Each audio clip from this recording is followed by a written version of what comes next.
Oh, hello there. I'm Bilchand a Cute Bear. In this class I'll read Chapter 21 of Pride and Prejudice by Jane Austen. For you all. S. The Pride and Prejudice. Jane Austen. Chapter 21. The discussion of Mr. Collins's offer was now nearly at an end, and Elizabeth had only to suffer from the uncomfortable feelings necessarily attending it, and occasionally from some peevish allusion of her mother. As for the gentleman himself, his feelings which he expressed not by embarrassment or dejection, or by trying to avoid her, but by stiffness of manner and resentful silence. He scarcely ever spoke to her, and the assiduous attentions which he had been so sensible of himself were transferred for the rest of the day to Miss Lucas, whose civility in listening to him was a seasonable relief to them all, and especially to her friend. The morrow produced no abatement of my spirits, the humour oral. Alf. Mr. Collins was also in the same state of angry pride. Elizabeth had hoped that his resentment might shorten his visit, but his plan did not appear in the least affected by it. He was always to have gone on Saturday, and to Saturday he still meant to stay. After breakfast the girls walked to Meryton to inquire if Mr. Wickham were returned, and to lament over his absence from the Netherfield ball. He joined them on their entering the town, and attended them to their aunts, where his regret and vexation and the concern of everybody were well talked over. To Elizabeth, however, he voluntarily acknowledged that the necessity of his absence had been self-imposed. I found, said he, as the time drew near, that I had better not meet Mr. Darcy, that to be in the same room, the same party with him for so many hours together might be more than I could bear, and that scenes might arise unpleasant to more than myself. She highly approved his forbearance, and they had leisure for a full discussion of it, and for all the commendations which they civilly bestowed on each other, as Wickham and another officer walked back with then to Longbourn, and during the walk he particularly attended to her. His accompanying them was a double advantage. She felt all the compliment it offered to herself, and it was most acceptable as an occasion of introducing him to her father and mother. Soon after their return a letter was delivered to Miss Bennet. It came from Netherfield, then was opened immediately.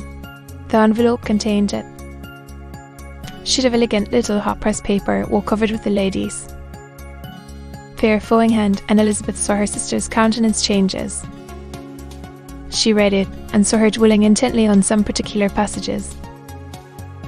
Jane recollected herself soon, and putting the letter away, tried to join, with her usual cheerfulness, in the general conversation, but Elizabeth felt an anxiety on the subject which drew off her attention even from Wickham, and no sooner had he and his companion taken leave than a glance from Jane invited her to follow her upstairs.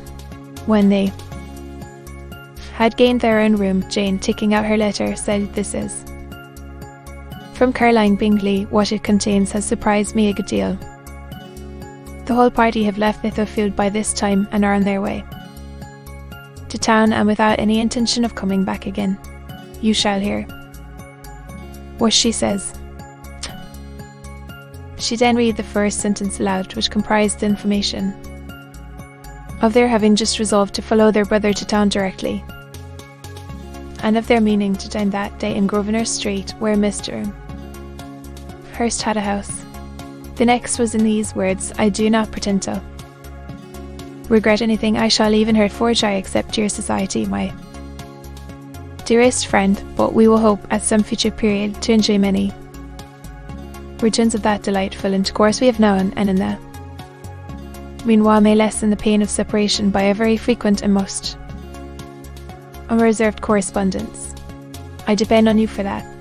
To these high-flown expressions Elizabeth listened with all the insensibility of distrust, and though the suddenness of their removal surprised her, she saw nothing in it really to lament. It was not to be supposed that their absence from Netherfield would prevent Mr. Bingley's being there, and as to the loss of their society, she was persuaded that Jane must soon cease to regard it in the enjoyment of his.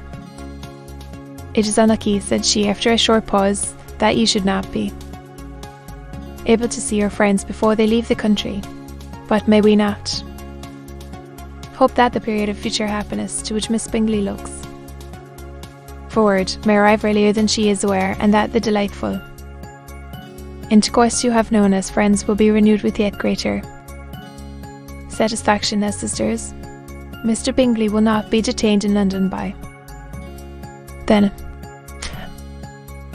Caroline decidedly says that none of the party will return into Hertfordshire this winter. I will read it to you.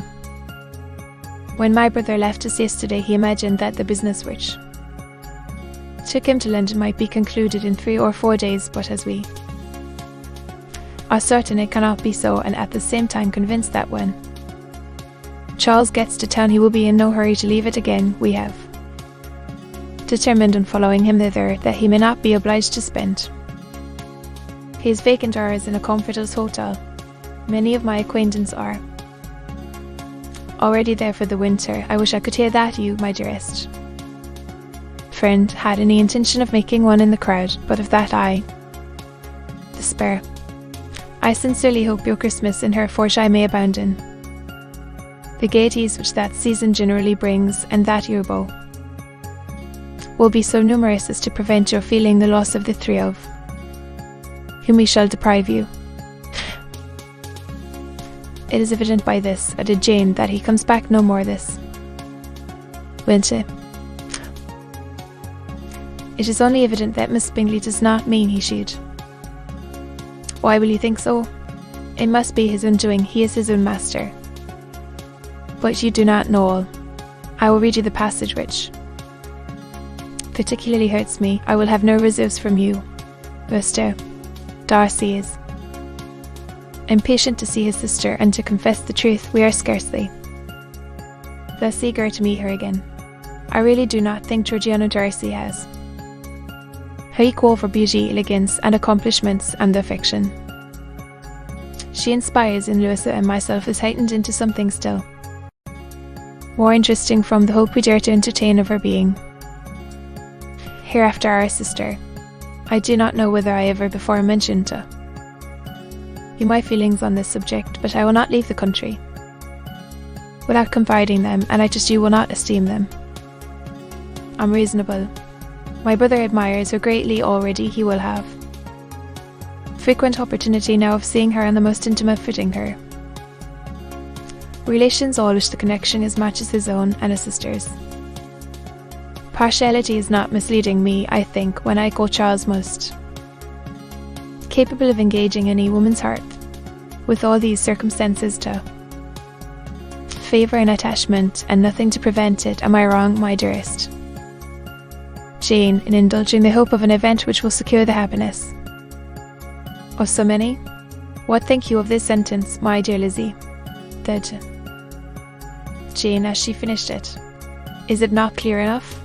Does it not expressly declare that Caroline neither expects nor wishes me to be her sister, that she is perfectly convinced of her brother's indifference, and that if she suspects the nature of my feelings for him, she means most kindly to put me on my guard? Can there be any other opinion on the subject? Yes, there can, for mine is totally different. Will you hear it? Most willingly. You shall have it in a few words.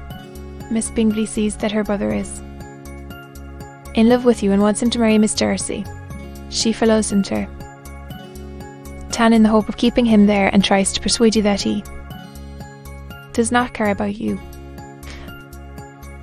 Jane shook her head. Indeed, Jane, you ought to believe me. No one who has ever seen you together can doubt his affection. Miss Bingley, I am sure, cannot she? Is not such a simpleton. Could she have seen half as much love in Mr. Thirsty for herself, she would have ordered her wedding clothes. But the case is this: we are not rich enough or grand enough for them, and she is the more anxious to get Miss Darcy for her brother from the notion that when there has been one intermarriage she may have less trouble in achieving a second, in which there is certainly some ingenuity, and I dare say it would succeed if Mr. Berg were out of the way. But my dearest Jane, you cannot seriously imagine that, because Miss Bingley tells you her brother greatly admires Miss Darcy, he is in the smallest degree less sensible of your merit than when he took leave of you on Tuesday, or that it will be in her power to persuade him that, instead of being in love with you, he is very much in love with her friend. If we thought alike of Miss Bingley, replied Jane, your representation of all this might make me quite easy, but I know the foundation is unjust.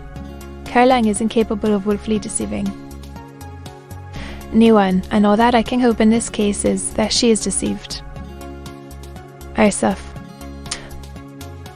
That is right. You could not have storied a more happy idea, since you will not take comfort in mine. Believe her to be deceived, by all means. You have now done your duty by her and must fret no longer. But, my dear sister, can I be happy, even supposing the best in accepting a man his sisters and friends are all wishing him to marry? As why? You must decide for yourself, said Elizabeth, and if upon mature deliberation you find that the misery of disobliging his two sisters is more than equivalent to the happiness of being his wife, I advise you by all means to refuse him. How can you talk so? Said Jane, faintly smiling. You must know that though I should be exceedingly grieved at their disapprobation, I could not hesitate. I did not think you would, and that being the case, I cannot consider your situation with much compassion. But if he returns no more this winter, my choice will never be required. 1,000 things may arise in 6 months. The idea of his returning no more Elizabeth treated with utmost contempt. It appeared to her merely the suggestion of Caroline's interested wishes, and she could not for a moment suppose that those wishes, however openly or artfully spoken, could influence a young man so totally independent of everyone. She represented to her sister as forcibly as possible what she felt on the subject, and had soon the pleasure of seeing its happy effect. Jane's temper was not desponding, and she was gradually led to hope, though the diffidence of affection sometimes overcame the hope, that Bingley would return to Netherfields and answer every wish of her heart. They agreed that Miss Bennet should only hear of the departure of the family without being alarmed on the score of the gentleman's conduct. But even this partial communication gave her a great deal of concern, and she bewailed it as exceedingly unlucky that the ladies should happen to go away just as they were all getting so intimate together. After lamenting it, however, at some length, she had the consolation of thinking that Mr. Bingley would be soon down again, and soon dining at Holmburn, and the conclusion of all was the comfortable declaration that though he had been invited only to a family dinner, she would take care to have 2 full courses, to be continued.